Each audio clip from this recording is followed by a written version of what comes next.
समंदर की नम हवाओं में शाम का सरमई रंग घुल रहा था। साहिल पर टकराती हुई माइल अब लहरें जैसे अपने अंदर छुपी कोई पुरानी दास्तान दोहराती थी। साहिल के कुछ ही फासले पर वाक़या एक सरसब्ज और शादाब लान के दरमियानी बेंच पर फारिस खड़ा था। चौड़े शाने, मुतनासिब जिस्म, गहरी स्याह आंखें और चेहरे पर एक दायमी संजीदगी। फारिस शहजाद सिर्फ एक कामयाब बिजनेसमैन ही नहीं था, बल्कि एक ऐसी शख्सियत का मालिक था जो महफिल में खामोश रहकर भी सबकी तवज्जो का मरकज़ बन जाती। इसकी ज़िंदगी नज़्म ज़ब्त और सख्त असूलों का मजमूआ थी, जहाँ जज्बात की कोई ख़ास गुंजाइश नहीं थी।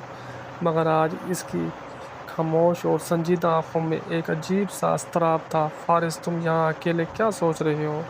अंदर सब तुम्हारा इंतज़ार कर रहे हैं। पीछे से एक नरम और धीमी आवाज़ उभरी। फारिस ने पलट कर देखा।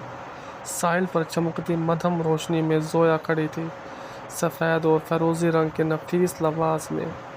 इसकी ज़िंदगी ही इसका हुस्न थी। जोया, जिसकी आंखों में दुनिया भर की मासूमियत और दिल में बेपनाह खलूस था, वो अपने मामू यानी फारिस के वालिद की छत तले बड़ी थी, और बचपन से ही फारिस इसकी दुनिया का महवर था। कुछ नहीं जोया, बस ये देख रहा था, समंदर जितना खामोश नजर आता है, इसके अंदर कितना तूफान छुपा होता है। फारिस ने निगाहें समंदर पर जमाते हुए सर्द लहजे में कहा। जोया ने हल्की सी मुस्कुराहट के साथ इसके करीब कदम बढ़ाया। और जो लोग अंदर से तूफान जैसे होते हैं, वो बाहर से इतने खामोश क्यों नजर आते हैं? फारिस ने एक लम्हे के लिए जोया की आंखों में देखा। इसकी नज़रों में एक ऐसी गहराई थी कि जोया ने शर्मा कर अपनी नज़रें झुका ली, क्योंकि हर तूफान को जाहिर करना ज़रूरी नहीं होता। जोया, कुछ राज, कुछ दर्द सिर्फ अपने अंदर पालने होते हैं। फारिस की आवाज़ में एक ऐसी परसुराहट थी जिसका मतलब जोया इस वक्त ना समझ सकी।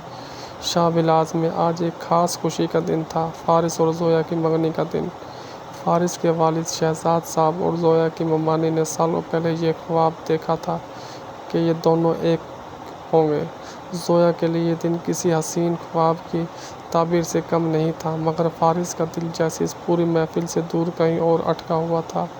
हाल में रोशनियों का सैलाब था, मेहमानों की आमद का सिलसिला जारी था और हर तरफ कहकाओं की गूंज थी।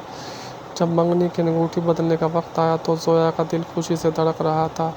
फारिस ने खामोशी से जोया का नाजुक हाथ थामा और अंगूठी इसकी उंगली में पहना दी। लेकिन जैसे ही उसने अंगूठी पहनाई, इसके चेहरे पर कोई खुशी के तासर नहीं था, बल्कि एक नामालूम सा बोझ था जिसका अंदाज़ा सिर्फ वो खुद कर सकता था। महफिल के अख्ताम पर जब सब मेहमान चले गए तो जोया छत पर आकर खड़ी हो गई। चांदनी रात की ठंडी हवा इसके रुखसारों को छू रही थी। वो अपनी उंगली में चमकती हुई अंगूठी को देखकर मुस्कुरा रही थी। अचानक इसके नीचे गार्डन में किसी की आवाज़ सुनाई दी।